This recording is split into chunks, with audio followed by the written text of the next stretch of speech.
Akong may mali dito. Akala ko talaga ikaw siya. Tired of Francis, babe. Ayoko na sa lalaking yun. Akong bahala sa'yo. Peter, can you book me tickets to Bali next week? Sa amin ni Venice. Francis, anong ibig mong sabihin na umalis ka mo yung anak ko? Francis, if you're watching this, it's over. I'm done with this marriage.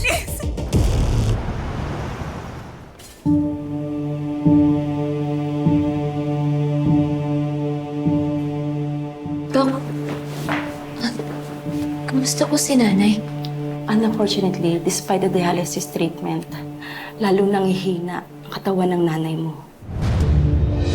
Based sa test, bawat araw na lumilipas, lalo manghihina ang nanay mo. Tatapatin kita, Tata. Mahaba na ang ilang buwan para sa kanya. Kailangan niya na ng agarang kidney transplant para mailigtas natin ang buhay niya. Sa'yo ko lang ito sasabihin. Ikaw nang bahala magpaliwanag sa kanila.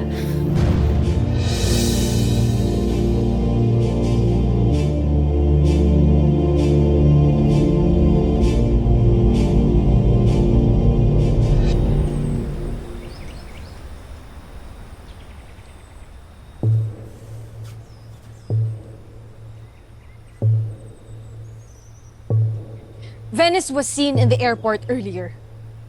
She left the country para lumipad ng Indonesia. And from there, wala pa akong information kung lumipat ba siya ulit ng bansa o nasa Indonesia siya as we speak. Pabalik na sina Mama and Papa from the States. In 3 days, my dad will be celebrating his 50th birthday with our business partners and investors. He expects me and Venice to be there. Hindi nila pwede malaman na iniwanan ako ng asawa ko. Maraming mga kontratang iniwan si Venice. Contracts worth hundreds of millions of pesos. Hindi ko kayang bayaran yun. You have to find Venice as soon as possible. We don't have enough time to find Venice. Bago dumating yung parents si Francis mo.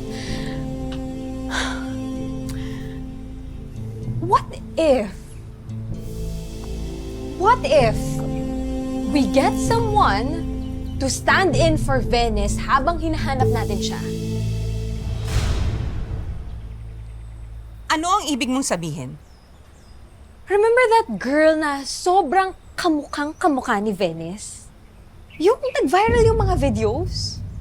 Yung nakaaway ni Venice sa restaurant? I saw her viral videos myself. What if magpanggap yung babaeng yon bilang Venice habang hinahanap natin yung totoong Venice? Total, magkamukha talaga sila.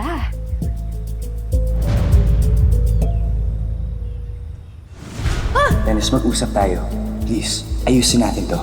Sir, hindi po ako si Venice. Hindi ako yung asawa mo. Magkamukha lang kami. You mean kukunin natin siya? Parang panggap bilang asawa ko? No. That's crazy. At paano natin makapaniwala sa kanilang lahat na siya nga si Venice? Imposible yan, Sugar. Wala tayong choice. Hindi pwedeng nawawala si Venice ng 3 araw. Maraming makakahalata. We need that girl, Francis. And, tama ka. Malaking eskandalo to sa pamilya niyo. Oras na kumalat na naghiwalay na kayo ni Venice. And Mom, we can't hide Venice from her obligations bilang artista. I don't think I like that idea. We don't have a choice. It's either this or malaman ng buong mundo na nawawala si Venice. Na lumaya siya at iniwan ka niya. Anyway, we'll find Venice soon enough. Sandali lang naman natin gagawin to eh.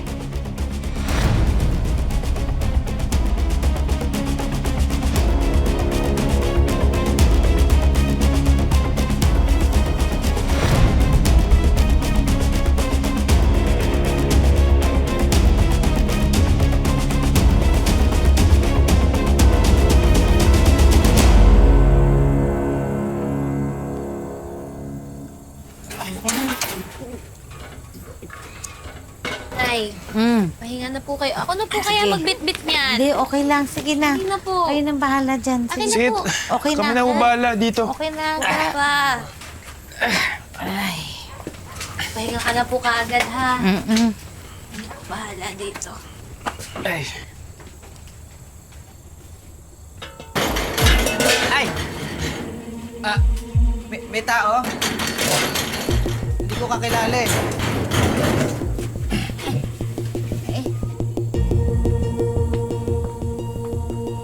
Sino kayo?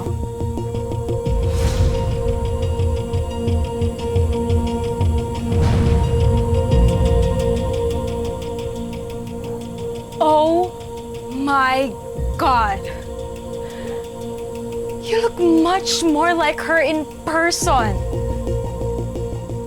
You, come here. Come here.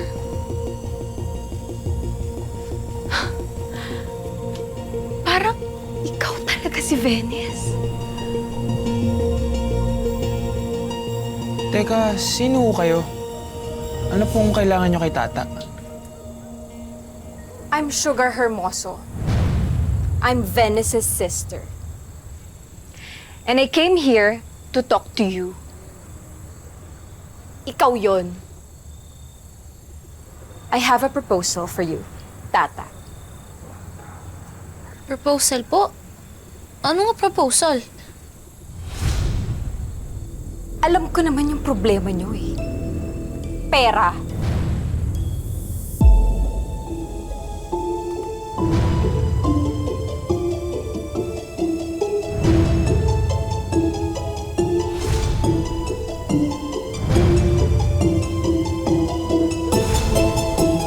Tama ako, di ba? But I think mas maganda kung hindi natin dito pag-uusapan. Sumama ka sa akin. Siya lang.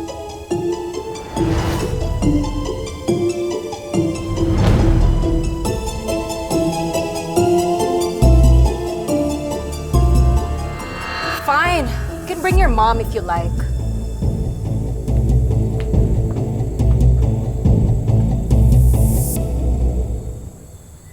Ano? Ayaw niyo ng pera?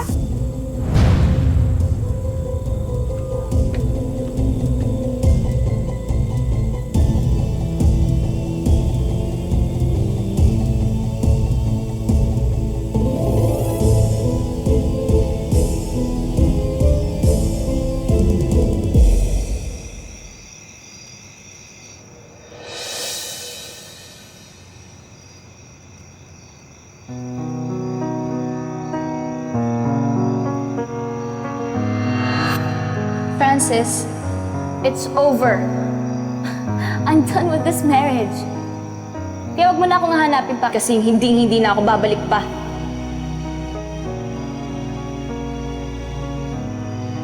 Nakakapagod na, Francis! Rendi na ako sa inyong lahat! I'm tired of trying to impress your family every single day! Nagawa ko ng lahat.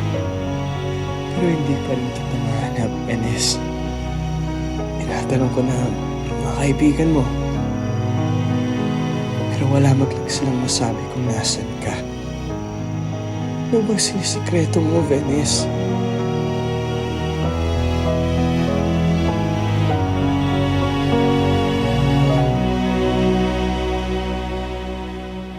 Talaga po? Gusto niyo na magpanggap po ko bilang si Ma'am Venice? Hindi ba nagawa mo na dati yon? Doon sa pwesto ninyo sa palengke? So I don't think you're gonna have a hard time. Only this time, you will be trained. Aayusan ka namin, bibihisan ka namin, para maniwala ang mga tao na ikaw talaga si Venice. Dali lang yun, ha? Hindi ba mapapahamak ang anak ko dyan? Pagkatapos sa mga ginawa ninyo sa kanya? Sa pamamahiya, sa pananakit ni Venice sa kanya. Tapos ngayon, hihingi kayo ng pabor sa amin? Oy, teka lang, ha? Teka lang. I don't think you understand this eh. Hindi ako humihingi ng pabor sa inyo.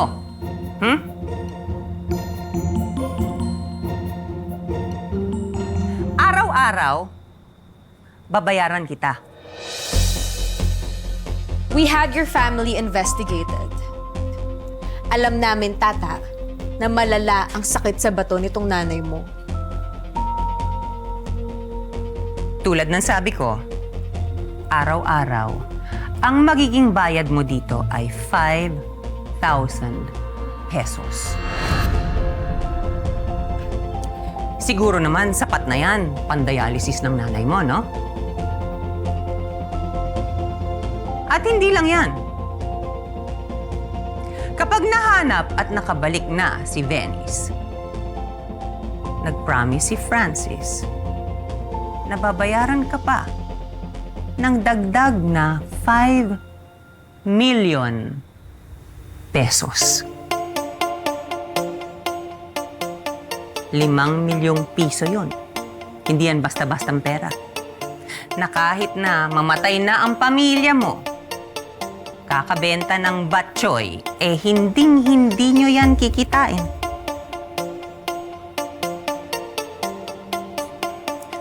O teka, baka sabihin nyo, puro pera-pera na lang ako eh.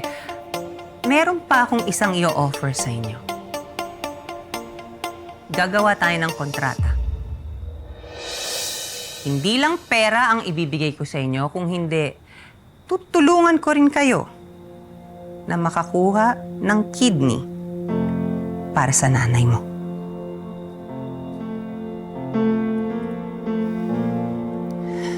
Hindi ba, Tata? Yan naman ang gusto mo. To save your mom.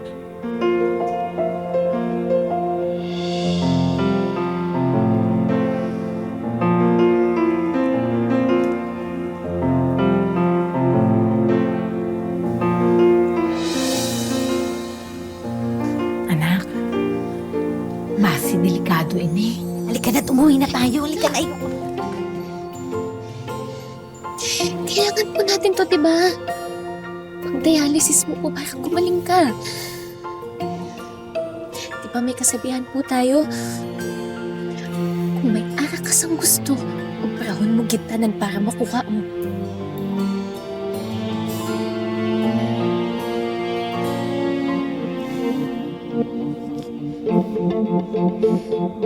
Patungan ko na ang obra na gin-offer ninyo, Ma'am Vivian.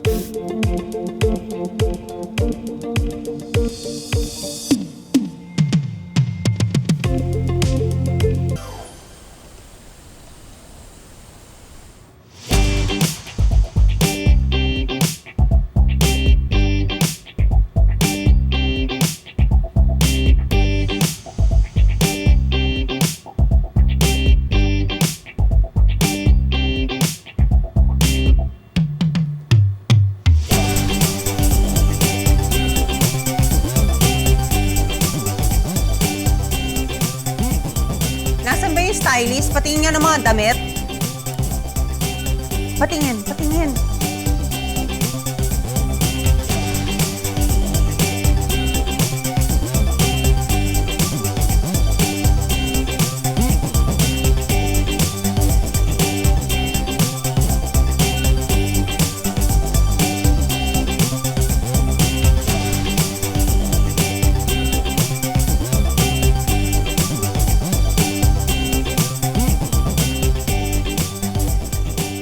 Ma'am, ready na po. Okay na po siya.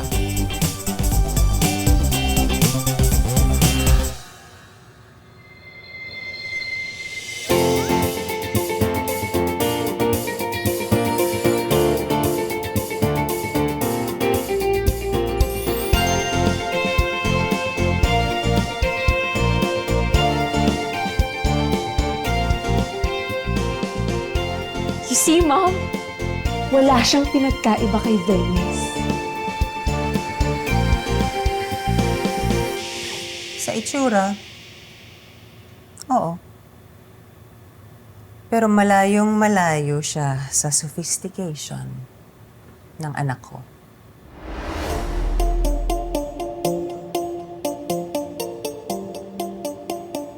She needs a lot of work before the party.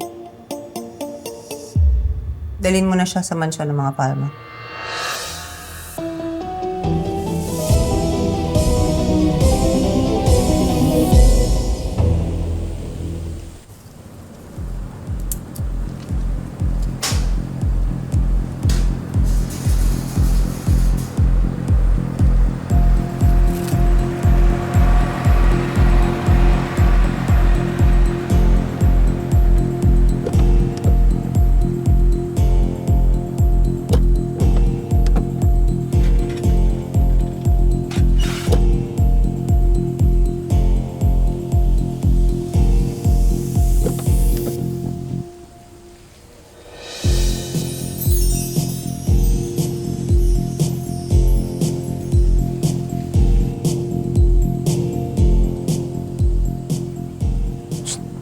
Sharon.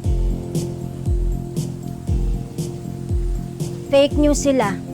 Ayan o, si Ma'am Venice. Oo nga.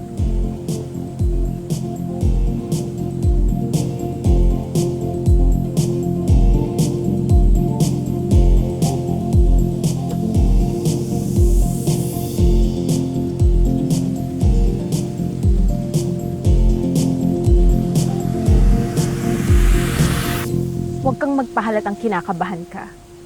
Ayusin mo yung paglalakad mo.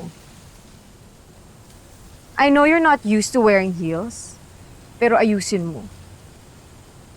Go on. Maayong adlaw, Ma'am Venice. Maayong adlaw.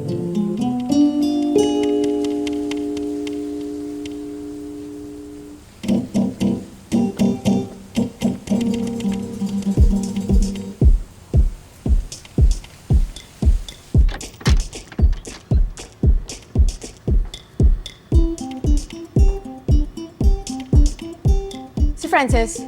Sa loob po. Sige na.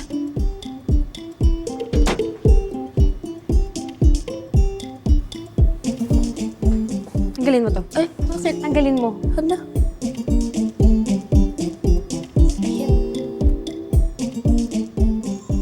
na.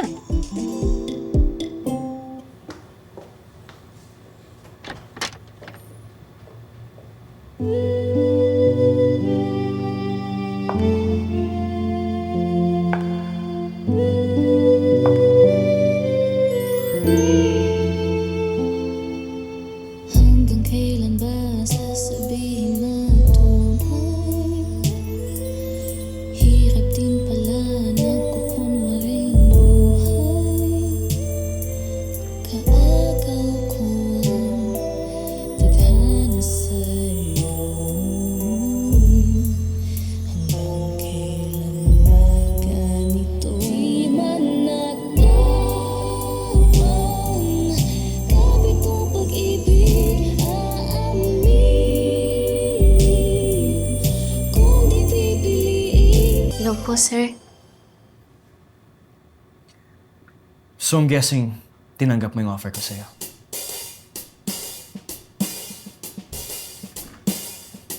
₱5 million para magpanggap bilang asawa ko. Bilang si Venice. Oo naman po, sir. Tinatanggap ko po yung trabaho para po to sa pagpapagamot po ng nanay ko. Gagawin ko po yung lahat para po sa kanya.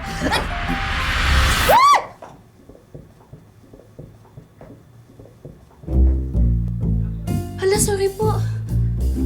Ngayon pa lang nagkakalat ka na sa trabaho mo? Kulang pa ibabahid ko sa'yo sa pambayad dito. Paborito to ni Mama. Alam mo bang binili niya pa to from Germany?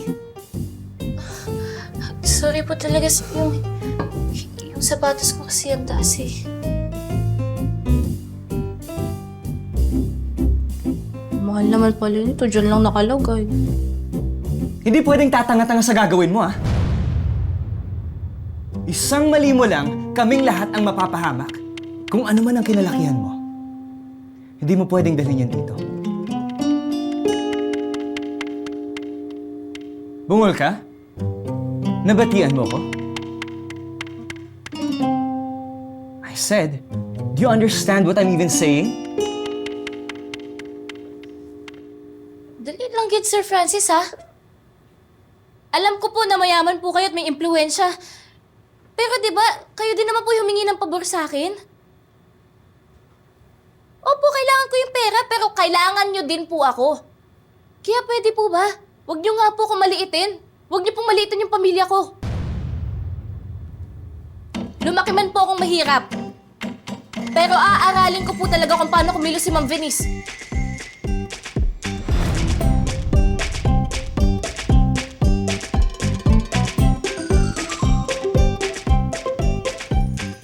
Sana na. Sana hindi mo kami ipahamak. Or else I will terminate our contract at hindi kita babayaran.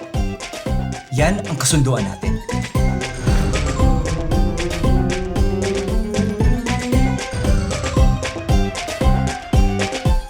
Tumaas po ang quarterly sales ng inasal restaurant chain natin, Miss Ivana. Pero walang-wala pa rin po sa sales ng Kuya Joel's inasal na pagmamayari ng mga palma. You know what? I have no time for competition between our restaurants right now. Ibang laban ang dapat kong pag-isipan. Miss Ivana, may kailangan daw po kayo sa akin. Have a seat.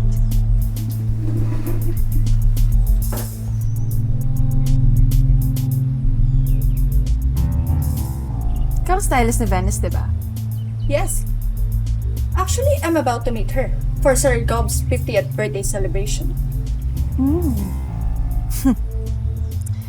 That sounds perfect. All the wealthy and influential people will be there. So, na-brief ka naman on why I called you here? I want you to make Venice look like a fool in front of everyone.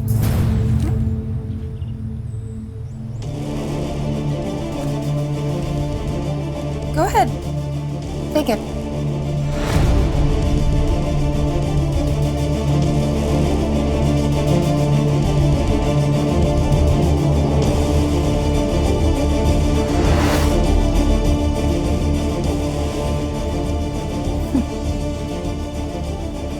Matalino ka rin eh, no?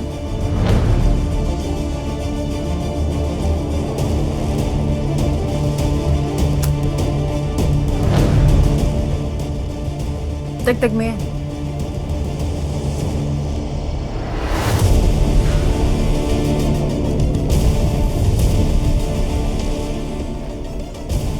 Now, gusto ko gawin mong kahiya-hiya si Venice sa harap na maraming tao. Most especially your husband. Gusto kong mapahiya si Venice. Malaki atraso sa akin ng babae niya.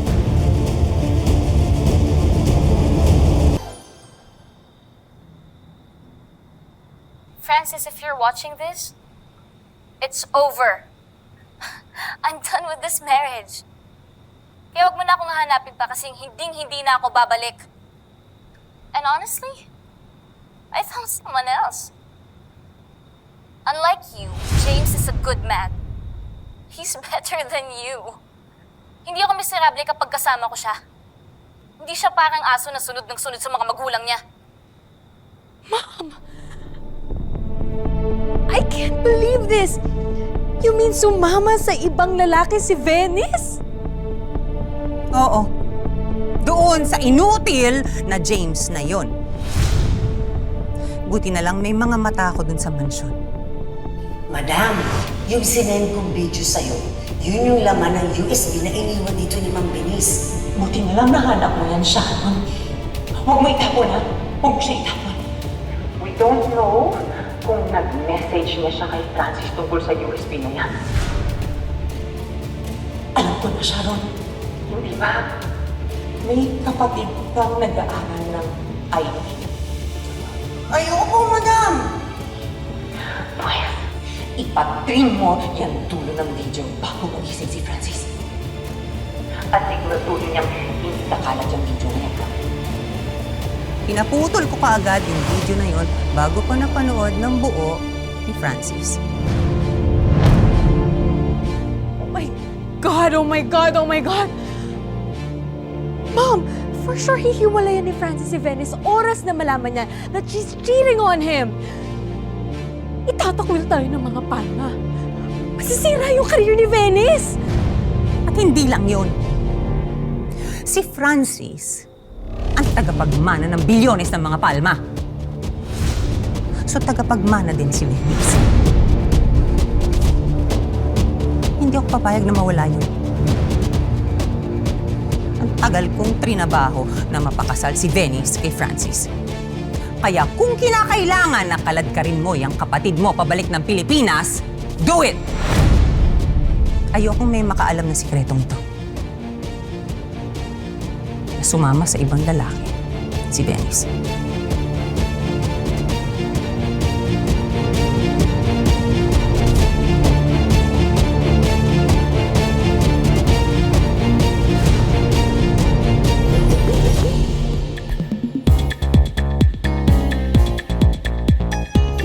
Talagang nag-aalala ako sa pinapasok mo. Nakabahan nga po ko na eh. Eh, mamaya na po kasi yung birthday party po ni Sir Gob. Kasama nila yung mga kanegosyo nila. Kaya kinakabahan po. Ang kailangan lang namin sa'yo, yung mukha mo. This is a replica of my wife's wedding ring.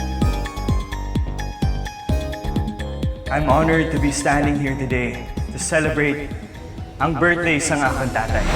Why don't we call your wife to join us here? Ah!